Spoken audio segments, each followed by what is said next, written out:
kan tadi kan kita sudah bahas tentang kantor nih, Ci. Iya. Nah, Bunda, saya mau tanya nih, kita kan juga ada kayak usaha kan nggak cuma di kantor, tapi kan ada Iya. di toko, stand-stand gitu. Nah, apa aja sih kayak misalkan kita masuk di sebuah toko gitu. Nah, penataannya itu juga sama sistemnya atau patokannya kayak kantor sesuai dengan fungsinya atau enggak sih? Kan toko kan banyak etalase-etalasenya juga. Kayak kios gitu. Karena ruangannya terbatas ya. Ya. Misalnya suatu ruangan terbatas, kita di dalam berjualan yang cuma dengan lingkup terbatas, tapi kantor fungsinya tetap ada. Oke. Kita harus menghadapi arah keberuntungan yang Pokoknya penting bukanya itu, kemana gitu. ya kan? Yang kedua adalah kedudukan kita, juga di arah yang beruntung. Karena menyangkut di situ kasir juga biasanya. Kasir. Di mana kita menerima order, menerima pembayaran, itu sangat penting. Oke. Ya kan? Kemudian karena terbatas harus disekat semua, kita harus buka pintu, dianggap salah satu itu pintu masuk. Ya, meskipun pada akhirnya nanti digeser menjadi satu estalase, tapi kita sisakan satu jalan di mana kita keluar masuk ya lewat sana. Nah itu pun sesuai dengan arah keberuntungan. Kalau sudah mindsetnya dibangun seperti itu, maka keberuntungan akan selalu menghampiri. Penataan estalase juga seperti itu. Hindari barang-barang yang nggak perlu, ya kan? Penataan harus rapi, jangan acak-acakan. Kenapa? Orang melihat ini sebuah display, ya kan? Yang sesuatu yang rapi. Kadang-kadang kan kita pernah lihat juga di satu toko ada estalasenya, tapi wih barangnya karuan kabeh ya, naruh asal-asalan, kemudian ndak rapi dan sebagainya. Apa mempengaruhi mindset pembeli apa? Wah ini wacana gini, ya kan? Dia melihatnya, memilih atau interestnya untuk membeli berkurang. Bener-bener. Iya kan? Ya, bener. Nah, pasti Anda tidak mau kan kalau misalkan Iya sih, beli baju benar-benar. pak-pakan gitu kan enggak. terus kosong, terus tumpuk anu semua, terus barang-barang yang nggak perlu, Iya gitu. ya kan? Mudah bersihkan. Kalau itu lebih ke arah psikis ya, bener saya, bukan ke arah feng shui. Tapi feng shui juga Iya, fungsi kan berkaitan dengan energi yang tidak kelihatan. Oke. Ya, memegang satu energi yang positif, sehingga mindset juga menjadi positif. Ya kan, kata kuncinya kan tadi kan bersih dan terang. Kalau kita bersih dan terang, ya kan pembeli itu bisa melihat, memilih, melihat dan sebagainya. Usahanya nanti juga terang menuju berkembang gitu mungkin. Nah, acak-acakan energinya kan menjadi ya energinya acak-acakan. energi acak-acak itu gimana ya? Bentar. Oke. Jadi diarahkan. Oke. Sinergi yang ada di situ, ada G energi. Oke. Kalau kiosnya misal di bawah eskalator gitu gimana Mas? Sebaiknya jangan, karena dilewati orang jalan itu ada Ya, nggak enak juga sih dan juga sebenarnya. nggak enak. Iya. Apalagi kalau di situ jual makanan. Biasanya itu ya snack-snack yang Iya, biasa di etalase. mall kan banyak yang di bawahnya eskalator. Ya, sebenarnya kan tidak cocok untuk jadi kios, tapi itu kan untuk memanfaatkan ruangan. Jadi mall-mall tidak berpikir, bagi pengelola nggak pikir, Anda mau enggak. Iya. Pokoknya ada tempat bisa disewakan. Bisa disewakan dan murah. Ya, tapi bagi seorang praktisi fungsi mengatakan, nah itu nggak bagus. Kalau ruang di bawah tangga itu identiknya bisa digunakan untuk apa gitu? Mungkin kayak tempat Bisa rak, bisa. bisa lemari, Gudang? ya, iya, cuma tertutup. Oke. Karena tangga itu menarik energi ke atas, ya kan? Kalau di bawah tangga itu dibuat gudang, jadi seperti itu dalam kondisi terbuka. Nah, kalau gudangnya ada kan, tadi saya bilang kan ada energi negatif, tertutup nggak kelihatan. Ya, kan? Dan sebaiknya memang tangga itu tertutup, jadi tidak hanya berupa sap-sap sirip ini ya, tapi di sini harus tertutup juga. Kan kebalik.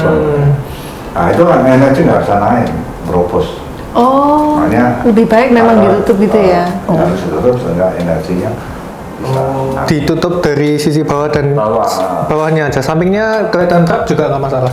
Sebetulnya sebaiknya tangga tersembunyi, tidak kelihatan. Jadi Oh. tidak kelihatan truknya. Oh, begitu. Karena kan sekarang kalau Lagi desain happening. banyak ya, banyak Apalagi macamnya, tangga melayang. tangga-tangga melayang gitu. Banyak, sebaiknya kurang bagus. Kurang bagus. Apalagi kan ada yang tangga kayak apa silat disusun-susun. Iya, betul. Amat sangat nggak bagus itu. Oh. Karena menimbulkan istilahnya ada panah pembunuh di situ ya. Kayak Menonjol silat gitu ya. Itu kurang-kurang. Juga cukup beresiko sih. Dan saya tidak Iya, menyarankan hal-hal yang seperti itu. Safety-nya juga kan ya kurang juga ya gitu. Iya. Gimana? Safety-nya kurang ya? Sebenarnya. Pasti kurang sih. Pasti Cuman kurang. kebanyakan sekarang estetika. Oh iya, ditonjol. Benar. Foto-foto biasanya. Ya. Kalau berbicara tangga, hindari tangga putar. Oh, tangga putar memang nggak Ya, baik. sangat tidak bagus. Untuk Karena servis? kayak bur ya, Oh, melukai. Oh, tapi kalau tangga putar yang cuman kayak Siku setengah gitu. lingkaran Setengah gitu nggak lingkaran. Ya, masalah. nggak apa-apa. Oh. Jadi kan banyak rumah-rumah modern ya. Rumah yang cukup besar, kemudian dari lantai 2 ada void, kemudian turun. Ya, kalau seperti itu nggak masalah. Nggak masalah, Oke. asal awal naik tidak menghadap ke arah keluar. Oh, iya. Dan misalnya arah rumahnya menghadap utara, kemudian naiknya tangga tadi yang agak setengah lengkung itu tadi, ya kan, sebaiknya dari samping, Oh, dari samping baru naik. Seperti itu. Juga ada beberapa aturan di dalam menghitung anak tangga. Kalau saya pribadi sendiri tidak boleh habis dibagi 5 dan tidak boleh habis dibagi 3. Harus sisa berapa? Sisa 1 atau 2. Dibagi Baik lima. itu dibagi 5, Sama. bagi 3. ya, bagi 3. Bagi 5 harus sisa 1 atau 2. Bagi 3 pun sama, harus sisa 1 dan 2. Oke. Arahnya pun juga Arahnya sebaiknya tidak menghadap ke arah keluar, arah keluar itu. dari samping atau berlawanan dengan arah keluar ke jalan ya. itu yang tadi nggak boleh dia habis dibagi 3 dan 5 itu Anak tangganya. milih salah satu atau Dua-duanya, dua-duanya. Berarti Oh, kayak misalkan dua-duanya. 5 pun juga nggak boleh. 5 kan Lima kalau nggak dibagi boleh 3. habis. Oke. 6 juga tidak boleh. Iya, Itu karena dibagi 5 sisa 1 toh. Iya. Tapi kan 6 dibagi 3 kan habis. Iya. Ya. Oke. Oke. Sama itu Bunse, kita balik ke kios itu. Kan Bunse kalau misalkan ke kios-kios atau kayak stand-stand toko gitu kan biasanya kan ada tuh patung kucing gini. Oh, memanggil pelanggan. ini bener nggak ini? Maksudnya kan katanya orang-orang percaya bahwa kalau patung itu ditaruh di depan kasir itu bisa manggil hoki gitu. Gimana tuh?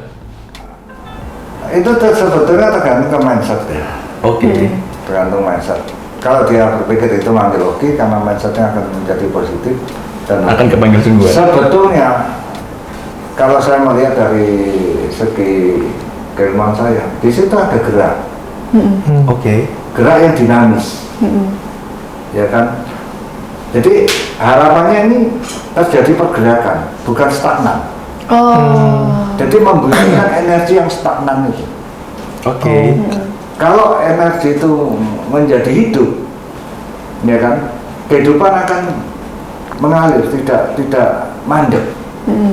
Mana di situ ada gerak segini, terus simulkan ke kucing kemudian awi-awi. It's okay, positif aja, Oke. positif aja, ya kan. Kita tinggal naruh, mereka bekerja sendiri, ya mindset kita menjadi positif. Oh. Kalau gitu Sama. bisa diganti dengan benda selain kucing itu apa enggak? Hewan Jam. lain gitu. Oh, jam. Oh, oke. Makanya ada beberapa rumah kadang masang jam yang gede ya. Iya. Oh bener-bener yang gantung gitu. Itu kan menandakan gerak, Oke. membuyarkan suatu energi yang stagnan. Berarti kalau jam dinding yang biasa muter biasa enggak ngefek. Gini, namanya energi gerak sesuatu pan itu, ya sesuatu itu kan juga menimbulkan satu mindset. Jam bergerak. Makanya kalau punya jam di rumah, jamnya mati ya cepat aja ganti baterai. Ya, karena itu tadi energinya mandek, tidak bergerak dan jamnya mati. Energi yang Negatif sudah. energi yang nggak bergerak itu berarti jelek ya Mas. Ya. Makanya ada kala tertentu kita harus merubah tatanan yang ada di sini supaya Pak energinya bergerak, ya kan. Dulu kursinya di sini, oke kita pindah di sana, ya menjadi suasana yang baru. Oke. Kala tertentu ya, minimal dalam kurun waktu tertentu setahun sekali misalnya, ya kan, supaya kita nggak jenuh. Sebetulnya ya itu tadi, mungkin ada energi ruangan yang stagnan di dalam satu ruangan ini karena nggak pernah disentuh, sehingga ada energi di satu sudut berhenti. Kalau kita berubah kan terjadi perubahan. Benar. Kan mana Iya, filosofinya kan kepastian itu belum tentu pasti, ketidakpastian itu yang tidak pasti. Yang pasti adalah Perubahan itu yang pasti. Benar. Kalau patung sendiri, ada yang bilang patung kura-kura lah gitu, itu mendatangkan rezeki gitu. Lalu nanti ada patung apa lagi punya makna sendiri gitu. Nah itu apa memang seperti itu simbol-simbolnya? memang seperti itu yang diyakini oleh masyarakat Tionghoa. Contoh tadi sudah disebutkan kura-kura. Iya. Kura-kura itu panjang umur. Benar. Ya kan? Harapannya sebuah usaha itu panjang umur. Kemudian kura-kura itu juga dikatakan sebagai kekuatan ya, ketahanan. Jadi tahan. Benar. Mindset yang dibangun sebetulnya. Makanya kan selalu saya katakan masyarakat Tionghoa ini unik sekali. Iya. Ya, aspek kehidupannya bahasanya bahasa simbol. Harapan yang doa diaplikasikan ya lewat simbol kura-kura itu tadi. Ya, ketahanan dan panjang umur. Usaha harapannya seperti itu, tahan di dalam benturan kayak pandemi ini. Yang lainnya udah geluduk, dia mampu tetap tahan, ya kan, dan panjang. Jadi usaha itu tidak hanya sekian tahun, kalau bisa ya berusia panjang. Oke. Nah, ngomong-ngomong masalah COVID nih, Bunse. Kan sekarang kan waktunya COVID kan kita pandemi terus WFH juga. Ya. Jadinya ada orang beberapa, termasuk direkturnya juga mungkin yang bekerja di rumah. Nah, itu ngefek nggak sih untuk Feng Shui? Kan sudah pindah lokasi tuh, kita nggak di kantor lagi, tapi kita kerjanya di rumah. Iya. Ya tinggal kita menata di dalam rumah. Oke. Ya kan. Kembali lagi tadi dibagi kotak 9 tadi, di mana arah yang menguntungkan. Ya kan? Oh, tempat ini adalah tempat yang sangat menguntungkan. Ya, dia sudah bekerja di sana, ya kan? Jadi nggak perlu ruangan khusus gitu ya di dalam rumah gitu. Mungkin cuma hanya alih fungsi aja. Dulunya seperti ini terus dipakai sini seperti ini. Karena bekerja di rumah yang dihadapi kemudian laptop, ya kan? Bener. Bekerja kalau bisa jangan duduk menghadap ke dinding, Oh gitu. Harus duduk menghadap mana? Jendela? membelakangi dinding. Membelakangi dinding. Satu kalau kita bekerja menghadapi depan kita dinding, satu gampang lelah, jenuh, tidak berkembang karena apa? Mampet. Stuck gitu ya. Tapi kalau kita duduk membelakangi dinding, satu kekokohan, kemudian untuk menghindari kejenuhan kan kita bisa tolak-tolak. Bener. Pernah sih ngerasain skripsi, Wah, cuma itu gak enak. Pengalaman Bener-bener. Pikirannya mampet. Iya. Karena kebentur misalnya. Ya, hindari seperti itu. Penataan di ruang kantor juga sama. Oke. Ya kan? Misalnya karyawan terus bekerja, mejanya diatur mepet di dinding, yang bekerja menghadap dinding. Monoton ya kerjanya kita. Berarti Dan harus nggak efektif. adaptasi sama Feng Shui di rumah tinggal Iya. juga ya, karena Iya. kan masalah rumah tangga sama masalah pekerjaan jadi satu di sana. Iya, nah itu dikolaborasikan. Artinya kita cari ini, saya cocoknya Di bagian ruang mana? kerja saya di mana misalnya. Oh, iya, kan? iya. Dulu di kantor, sekarang saya mengantor di rumah. Berarti cari ruang kerja, ya kan. Terus kamu kalau bangun ruang kerja atau tempat kerja, kamu di sisi sebelah sini menghadap ke sini. Ya kan, Oke. penataannya seperti ini. Sehingga membantu di dalam mengembangkan dirinya sendiri itu tadi. Karena memang sudah diatur ke arah keberuntungan. Ya kan, harapannya sudah menang satu langkah, beruntung sudah. Ya kan, jangan yang dihadapi adalah berlawanannya, yang tidak menguntungkan. Oke, kalau Ya kan? kalau kita WFH itu kan kantor berarti pasti nggak ada orang tuh. Maksudnya mungkin hanya beberapa orang saja gitu. Tentu kan katanya Bun tadi energi yang stagnan atau energi yang tidak bergerak itu kan buruk ya, jelek. Nah itu gimana buat ngatasinya gitu kalau di kantor nggak ada orang gitu? Pertama kan penataan tempat duduk. Oke. Dari tahun ke tahun kita itu posisi seperti ini akan menimbulkan satu kejenuhan. Kita butuh sesuatu yang refresh, yang fresh. Ya. Duduknya duduk aja. Atau tata letak yang dulu ada lemari di sini dipindah ke sana. Di interiornya yang dirubah-rubah gitu ya? Dirubah-rubah sehingga ada energi baru istilahnya, sehingga tidak menjadi energi yang stagnan. Oh gitu. Berarti Feng Shui itu bisa saya anggap sebagai percaya nggak percaya, tapi ketika dilakukan, ketika diimplementasikan, otomatis itu akan kembali ke pemiliknya langsung. Makanya saran saya nggak usah dipercaya, lakukan saja. Ini hasilnya pasti positif. Iya. Oke, iya, oke. benar. Benar-benar. Kan kita tidak merugikan yang lain. Iya, benar. Tidak ada ruginya. Nggak ada ruginya kita ngikuti, Benar. ya kan? Nah, yang merasakan kan si pelakunya. Kalau sesuatu yang dibangun dengan nilai-nilai positif, hasilnya akan menjadi positif. Terus Mindset. iya, mindset juga. Iya, iya, iya. Duh, ini kamu duduk arahnya tidak menguntungkan. Oh, sudah apa? Masuk ke Kepikiran. Waduh. Wah, oke kamu arahnya ini Iya. sudah benar. Ke arah keberuntungan. Waduh, makin semangat kan? Termotivasi. Termotivasi. Nah, inilah ilmu harmonisasi alam. Alam jangan dilawan, tetapi bisa disiasati. Makanya muncullah ilmu feng shui itu tadi. Oke. Harmonisasi dengan Iya, alam, harmonisasi pikiran dengan juga alam. gitu ya. Pikiran akan menjadi sesuatu yang Terbawa. terbawa harmonis.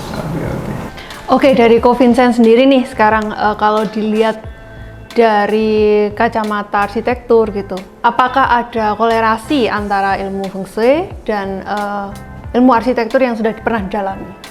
Ada sih, terutama mungkin yang tadi waktu pembahasan mengenai posisi meja, yang mengenai arah hadap pintu itu secara arsitektur memang lebih enaknya juga posisi meja itu bisa ngeliat ke pintu juga ya, paling enggak ya. Ya sama lah kalau misalkan kita pintunya di belakangan juga nggak enak, tiba-tiba ada yang masuk, tiba-tiba ada yang apa, itu secara fungsional pun juga kurang maksimal pastinya nanti. Iya, cuman yang mungkin agak sedikit perbedaan yang di meja yang nggak boleh hadap ke tembok, soalnya kebanyakan pasti kayak gitu, karena ya mungkin biasanya di tembok itu nanti bisa ada notes atau apa yang bisa berfungsi juga sebenarnya. Oh, ditempel. Iya, biasanya kan juga seperti itu. Kadang-kadang Apalagi perkantoran. Untuk save tempat juga ya, kadang-kadang dimepetin sama dinding. Betul. Soalnya kalau misalkan katakanlah meja di tengah-tengah ruangan biasanya terlalu buang-buang space dan ada yang kurang optimal juga, bisa jadi seperti itu. Soalnya kan sekarang lagi trennya minimalis. Iya, banget. minimalis, Apa-apa, rak ditusun gitu kan. Iya. Bener-bener. Oh, kadang-kadang rak terus itu nyambung sama meja gitu ya, jadi kayak jadi satu. Iya. Kadang-kadang untuk save tempat. Nah itu terkadang memang itu ya. Cuman kalau yang enak sih kalau misal memang benar-benar ruangannya luas nggak terbatas gitu ya. Kalau gitu bisalah semua diatur. Ya mungkin itu tadi kayak ada beberapa patung atau beberapa ornamen yang bisa ditaruh gitu ya, Bang Salim. Ya memang ada bukan pertentangan ya sebetulnya, karena situasi setempat yang tidak bisa sempit ya, tidak mendukung ya, sehingga harus mepet di dinding, ya kan, secara efisiensi kerja, misalnya ada sesuatu yang ditempel, sebetulnya itu teknis saja. Apakah kita duduk di belakang dinding ini kan juga bisa nempel kan, untuk melihat kan juga bisa, tidak harus di depan begitu kan, note-note kan juga bisa diatur. Fungsi hanya melihat dari sisi kayak spirit ya, sebetulnya spirit, sesuatu yang kita hadapi itu membatasi diri, kayak dinding itu kan kayak membatasi ya, membatasi, sehingga akan menimbulkan satu kejenuhan ya, kemudian pandangannya nggak bisa luas. Mungkin yang dianggap pandangan nggak bisa luas karena jenuh itu tadi, sehingga begitu pikiran kita lelah atau mata kita lelah kan bisa di-refresh dengan melihat sekelilingnya. Tapi karena ya kan, tadi jadi suntuk gitu ya. jadi suntuk seperti itu. Tinggal bagaimana kita menata satu ruangan yang ramah lingkungan ya. Istilahnya kan ramah feng shui itu. Ramah feng shui. Ramah feng shui. Ada ramah lingkungan, ramah feng shui. Feng shui. Karena harmonis dengan alam tadi itu tadi. Ya, sebenarnya kalau sudah harmonis itu nyaman kok. Iya, Ya kan, bener. energi yang lewat atau sirkulasi udara itu akan teratur di situ. Nah, gimana kok podcast hari ini? Kesimpulan apa sih insight-insight baru yang kok dapat nih? Tentunya banyak ya pembelajaran yang saya dapatkan untuk yang bisa saya terapkan nanti ke klien-klien saya ke depannya. Contohnya ya arah hadapnya kemana, terus nanti bagusnya posisinya di mana. Kita harus menentukan ruangan dibagi atau bangunan dibagi jadi 9, nanti itu yang cukup jadi pembelajaran sih. Banyak ya tadi. Banyak banget yang saya pelajari di sini. Tambah ilmu juga. Nanti kalau nggak tahu tanya suhunya. Bisa konsultasi. WA kan sudah boleh.